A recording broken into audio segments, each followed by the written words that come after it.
She's too old to even know how much money she has left." The words sliced through the ballroom like a blade, elegant, polished, and cruel. Not because they were shouted, but because of the soft laughter that followed, like a final twist of the knife. A joke, at my expense. The gala was in full swing. Crystal chandeliers shimmered above, casting soft golden light over designer gowns and polished shoes. The air was thick with perfume, champagne bubbles, and tension too subtle for outsiders to notice. This was supposed to be a charity event, at least on paper, but for my daughter-in-law, Brooke Hastings, it was a stage.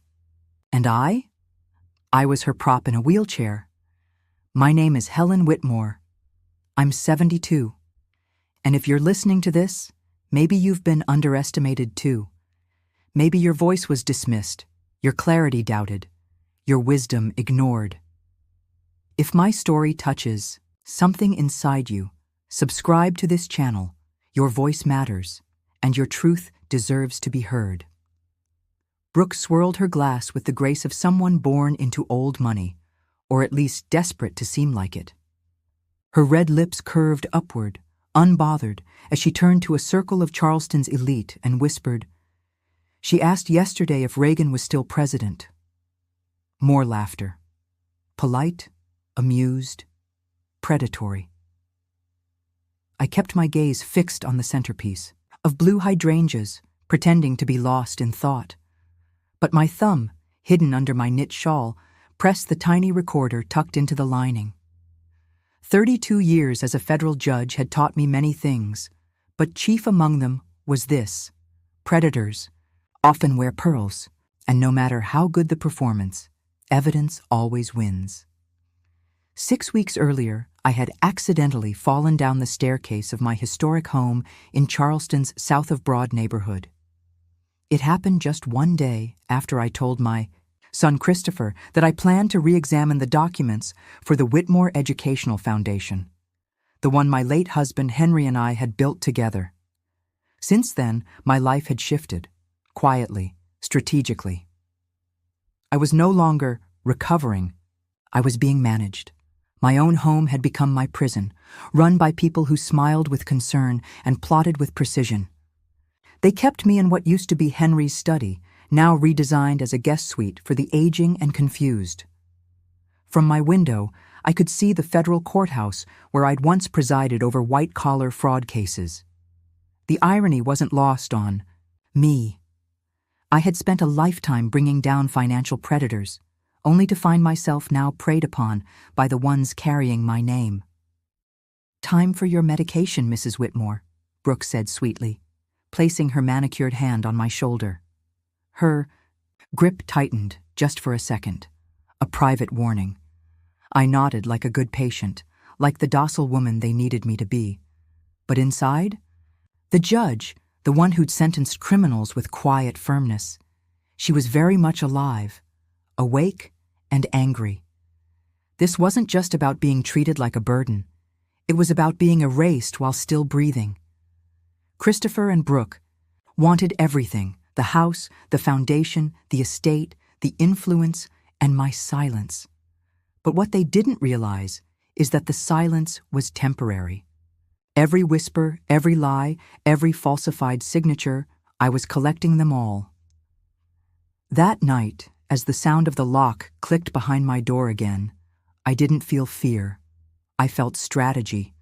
The trial had begun, and they had no idea they were already on the witness stand. Every prison has its own scent. Mine smelled of lavender oil and deception, a carefully curated illusion of comfort.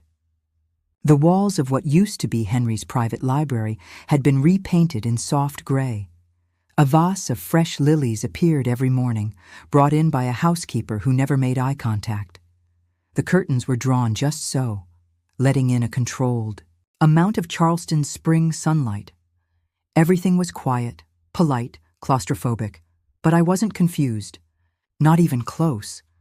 I knew that the pills Brooke handed me were not what the doctor originally prescribed. I'd memorized the dosages after my first hip surgery years ago. Now they were heavier, slower, meant to cloud me, not help me heal. I started palming them, slipping them under my tongue, then hiding them beneath the baseboard near the head of my bed. I would not let them dull my mind. The door had a new lock. I only heard it click after she left. A subtle detail, meant to be missed, but I noticed.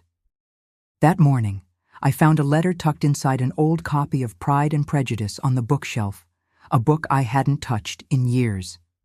The handwriting was unmistakable, my son's. It wasn't addressed to me, but to Judge Raymond Hannigan, an old colleague of mine from the 12th Circuit. A name that made my stomach tighten the moment I saw it. It was a thank you note, too polished, too rehearsed, referencing the smooth handling of her early retirement and upcoming property acquisitions. My hands shook, not from age, not from fear, from rage. They had planned everything, my son, my daughter-in-law, my own forced retirement under the guise of health concerns, the timing of Henry's altered will, my accident. The change in staff, the hidden cameras, the subtle isolation. One by one, the puzzle pieces began to form a picture, and it was monstrous. The worst part? They thought I didn't see it. Later that afternoon, Christopher entered my room unannounced. He stood tall, always trying to replicate his father's quiet strength, but with none of Henry's soul behind it. His navy suit was wrinkle-free. His tone was casual. "Hey, Mom, just checking in." I smiled faintly. "How thoughtful of you." He sat at the edge of my bed, glancing at his watch. A Rolex, new. A gift, perhaps, for betraying the woman who raised him? "We're bringing in a specialist," he said. "Just to make sure everything's okay. It's routine, of course." "A neurologist?" I asked, keeping my voice light. His eyes flicked toward the window. "Yes, nothing to worry about. Nothing to worry about." That's what liars always say. After he left, I stood by the window for what felt like hours, watching the courthouse down the street. I used to walk up those steps every day. I knew every courtroom, every hallway, every judge. I knew how justice moved slowly, but with purpose. And I had been its instrument for over 30 years. Now, I was the defendant in my own home. The woman in the chair, the one with episodes, the one who had to be managed, supervised, sedated. But they had miscalculated. They had forgotten who they were dealing with. Justice isn't loud. Justice doesn't scream. Justice watches, waits, gathers. I was building my case, not just to reclaim my estate, but to reclaim my name, my dignity, my truth. And in 47 days, during that competency hearing they thought I didn't know about, they would learn what every defendant eventually learns. The judge remembers everything. At night, the house changed. By day, it was a curated illusion, music from the vintage. Record player humming low in the background, fresh flowers, laughter echoing from the parlor. But when the lights dimmed, when footsteps softened and doors clicked shut, that's when I felt the walls breathe. That's when I could think. My hip ached constantly, but pain is a powerful teacher. I'd stopped taking the new prescription, almost completely, enduring the sharp stabs in my side just to keep my clarity. I preferred pain to sedation. I could outthink pain. I used a letter opener, a silver antique Henry once bought me during a weekend trip to Savannah, to pry, open the lock on my window just enough to let in air. Spring in Charleston always carries that damp sweetness, that earthy scent of magnolias and sea salt. It cleared my head even when the nights were cold. Across the garden, I could see the faint yellow glow of Abigail's bedroom light, my 16-year-old granddaughter. Henry's eyes, my stubbornness. She had always looked at me as if she saw me, not the frail woman I pretended to be in front of Brooke and Christopher. That night, I took a small hand mirror from my vanity and angled it toward the moonlight. I tilted it 3 times in rapid succession, then paused. 3 longer glints, then 3 short again. 3 short, 3 long, 3 short SOSA code from summers spent at the lake house when Abigail and I would whisper Morse code between rooms like co-conspirators. A quiet moment passed, and then her light blinked back. 3 short, 3 long, 3 short. The sob that caught in my throat wasn't one of weakness. It was something else. A flicker, a start. The tiniest proof that I wasn't alone. Returned to bed slowly, carefully lowering myself without making the mattress creak. My mind spun like a legal brief forming mid-trial. I had evidence, I had suspicion, but I needed allies, I needed access, and I needed time. Exactly 43 days left until they planned to drag me into a courtroom and label me incompetent. I began to chart the house like a prison warden.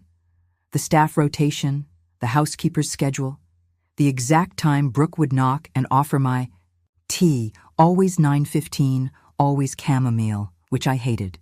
Henry used to tease me for it. Brooke didn't know that. She didn't care enough to ask. Each moment they thought I was sleeping or staring off into space, I was memorizing.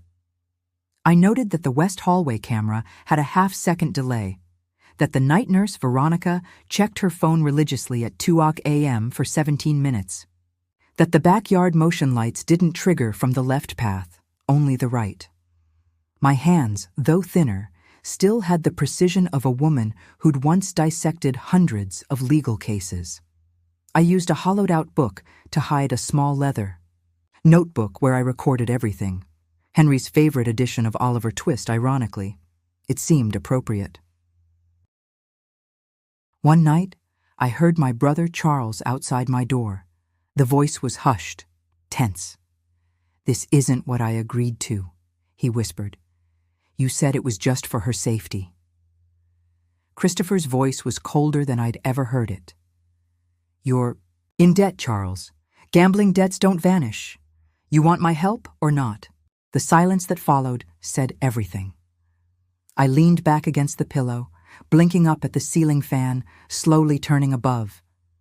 My own brother, not the architect of this, but a pawn. A desperate, pathetic pawn. Bought and used, like me.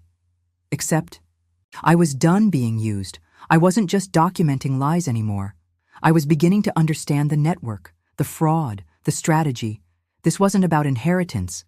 This was about power, about a scheme that started long before my fall. Possibly before Henry's death. I stared at the ceiling for hours that night, my hands trembling not from fear, but from restraint. They thought they'd locked away a confused old woman. But what they'd really done was wake the judge who'd sentenced stronger men than them, and who was about to bring down her own courtroom. I began waking at 2 a.m. every night. The house was at its quietest then, the kind of silence that lets you hear things not meant to be heard. The tick of the hallway clock, the distant buzz of a refrigerator motor, the subtle creak of an old wooden beam expanding in the cool, damp air. I moved with deliberate slowness, easing myself out of bed and reaching for the crutches I kept hidden beneath the mattress frame. Brooke had insisted I use a wheelchair during the day. It was easier to manage me that way. But at night, I preferred to feel the weight of my body.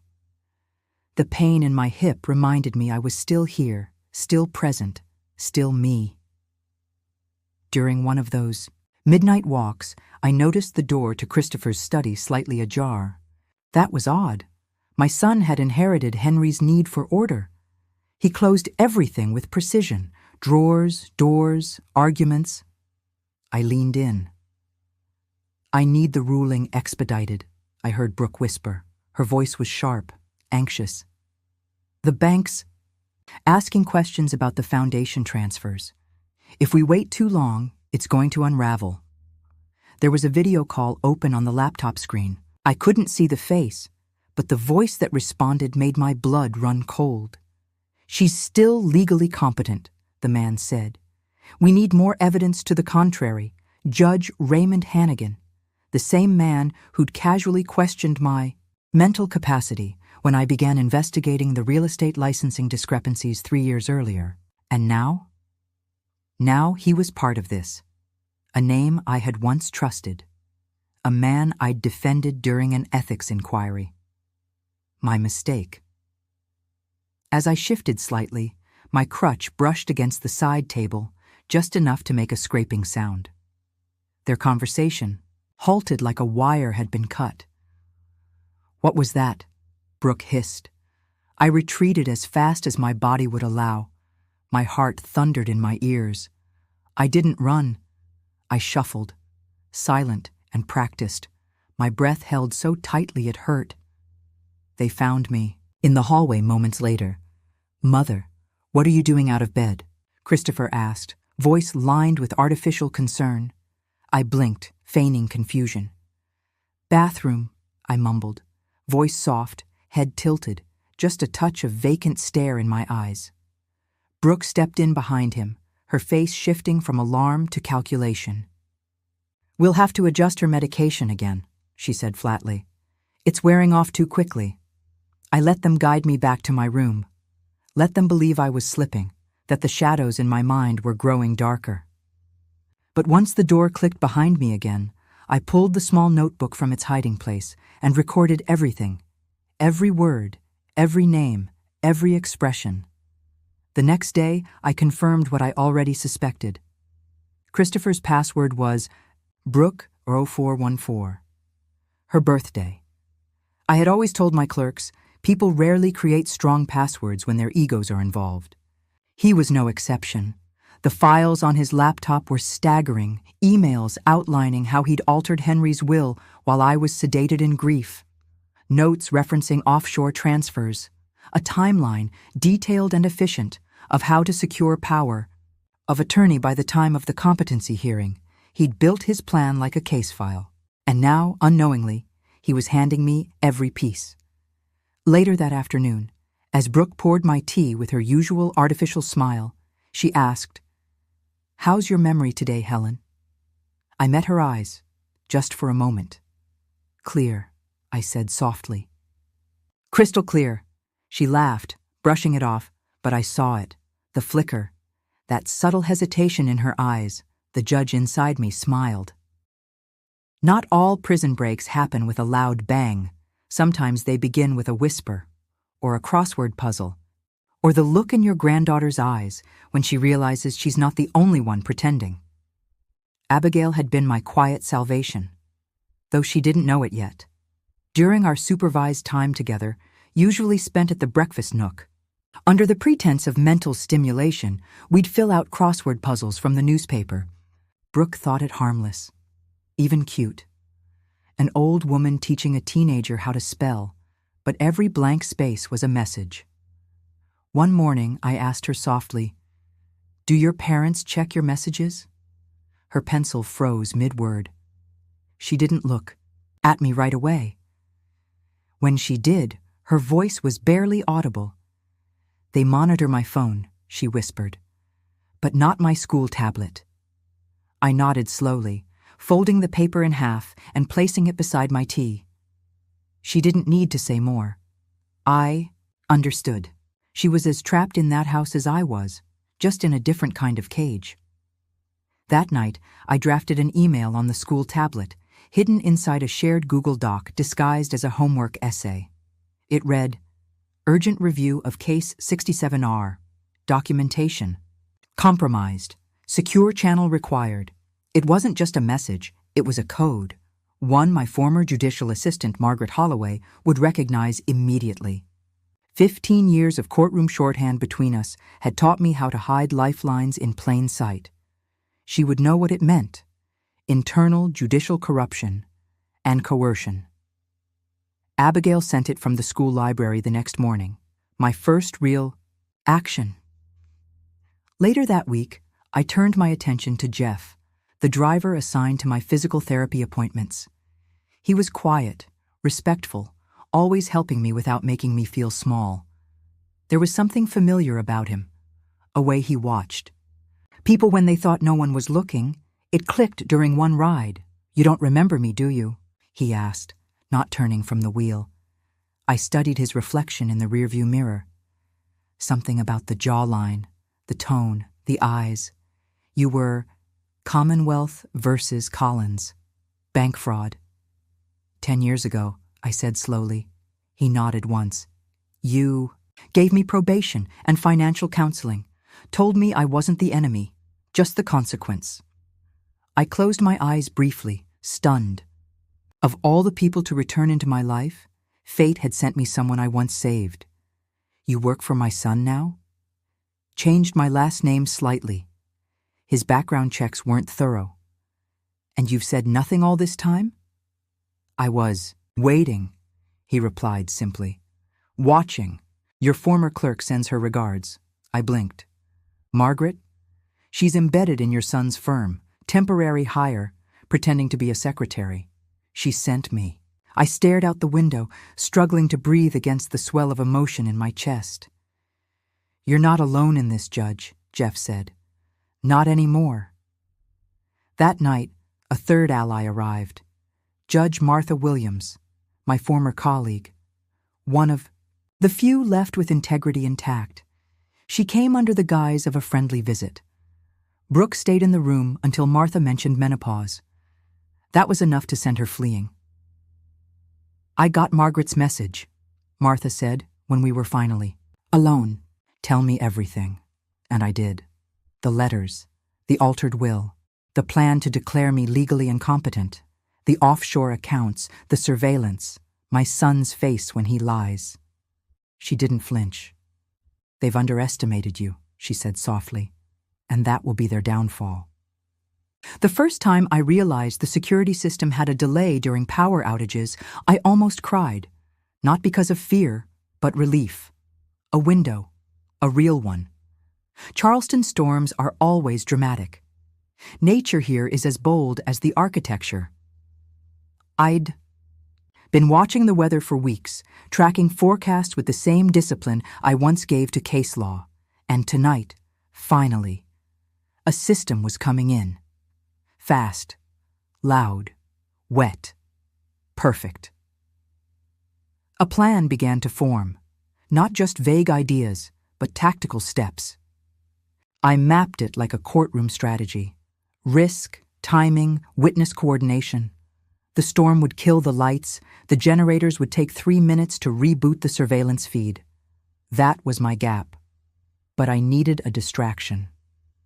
So, I handed it to the bravest person in the house, Abigail. We need a diversion, I told her during one of our late-night crossword sessions. She didn't blink.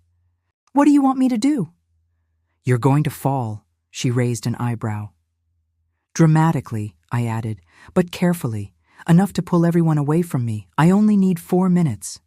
She studied me, then nodded, like a soldier receiving her orders. She looked far older in that moment than 16. Her courage both broke and healed me.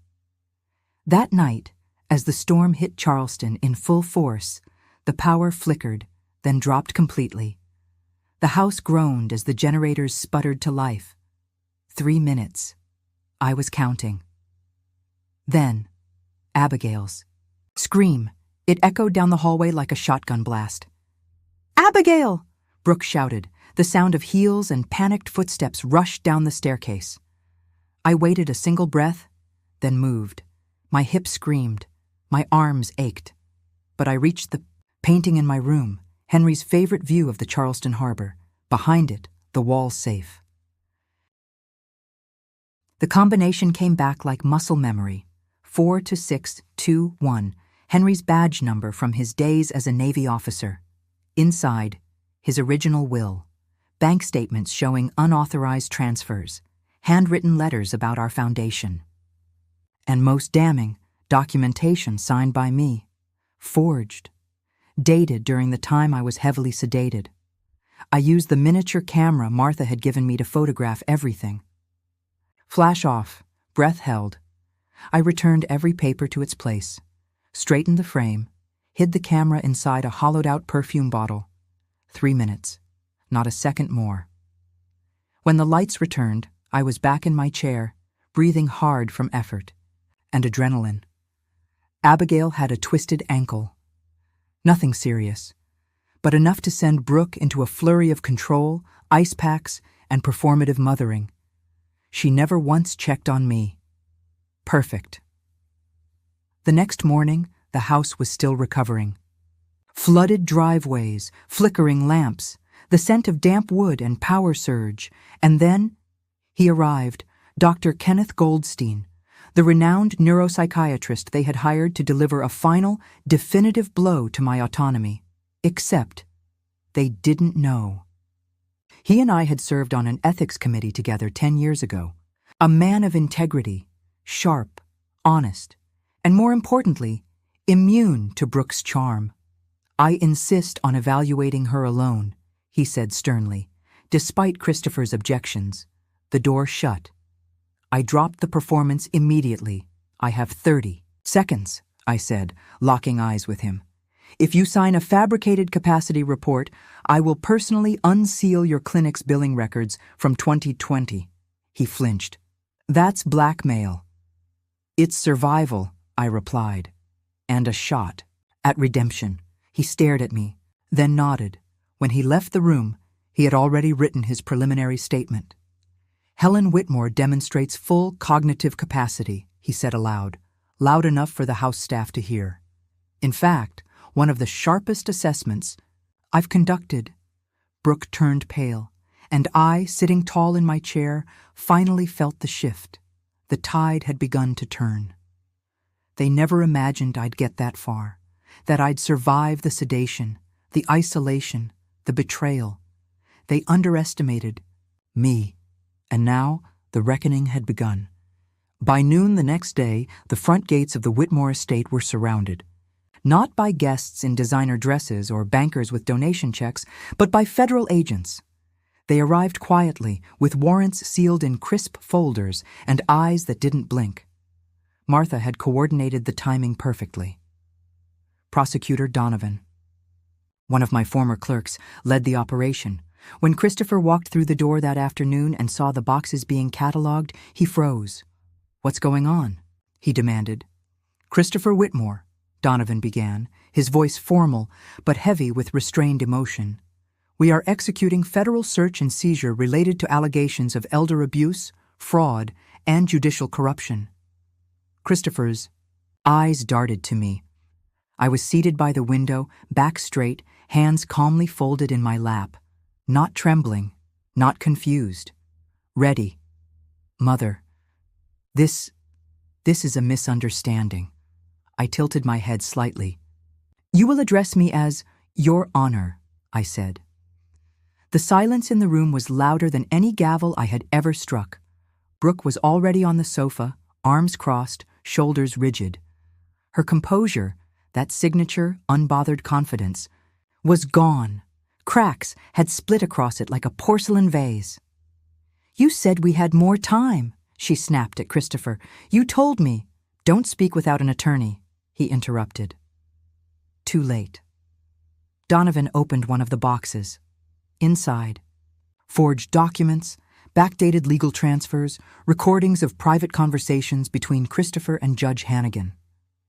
Digital evidence from Margaret's infiltration at his firm. And the most damning of all, a video clip of Brooke saying, "She's too old to know what she owns." I turned to face them both. "You built your conspiracy with the arrogance of people who think consequences are optional," I said. "You left breadcrumbs in emails, on phone calls, in whispers. I taught you how to detect fraud. And you used that knowledge to create it." Christopher didn't reply. Brooke glanced at the agents. "I was just following instructions," she whispered. "I only wanted her cared for." "Is that why you drugged me?" I asked. "Why you forged donations, adjusted my medications to keep me sedated when I had visitors?" She didn't answer.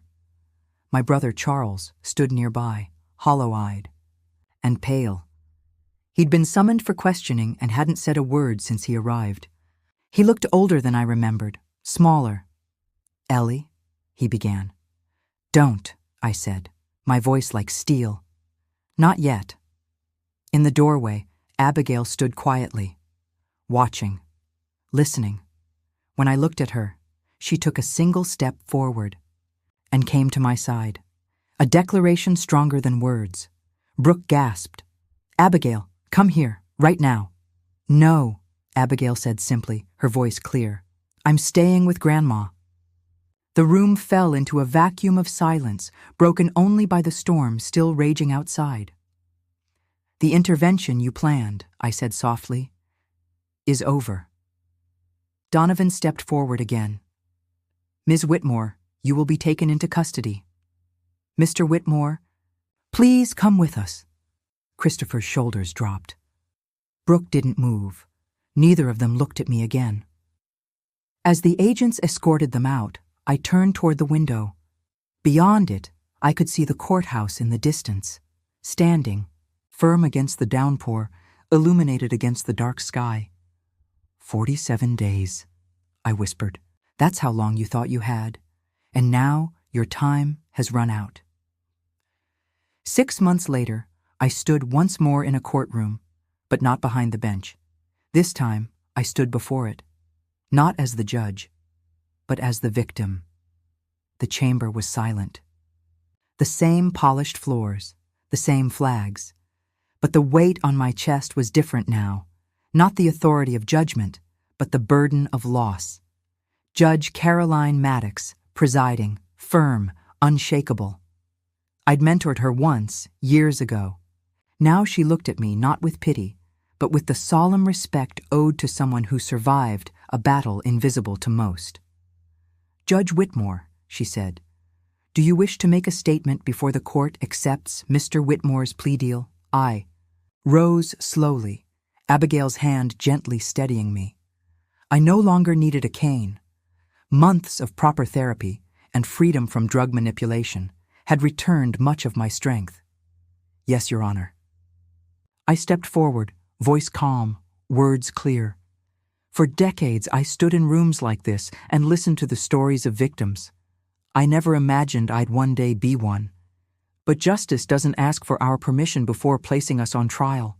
It simply reveals the truth. I looked at Christopher, my son. He sat at the defendant's table, his tailored suit hanging looser on him now. The lines on his face were deeper. The pride was gone. What remained was, I couldn't tell. Remorse? Or simply defeat? He betrayed not only the law, I continued, but something deeper, the sacred trust between mother and son. My voice caught, just for a second, then I lifted it again. And yet, I support the plea agreement. Because justice isn't revenge. It's accountability. It's the chance for redemption, if my son ever chooses to take it. Judge Maddox nodded. And Mrs. Brooke Whitmore? I turned to the other woman who once held my life in her perfectly manicured hands. She manipulated medication, lied, humiliated me publicly. Her crimes were not merely legal, they were personal, deeply cruel. I asked that her case proceed. Without consideration for family ties, let the evidence speak. And with that, I stepped back. The court accepted Christopher's deal. 7 years with possible parole after 5, contingent on his cooperation in the wider judicial corruption probe. Judge Hannigan had already resigned. 3 other judges were under investigation. The Richardson Act, born from my testimony, was already protecting elders across South Carolina. Back home, I resumed my life. Quietly.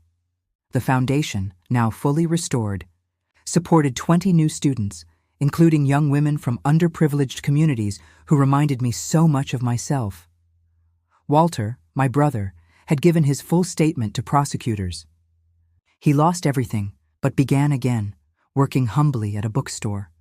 Sober, ashamed, trying. And Abigail? She lives with me now. She walks with confidence. She speaks without fear. She knows who she is, and that she comes from women who do not give up. One evening, as we prepared dinner together, she asked, "Do you miss being a judge?" I paused, watching the pot simmer.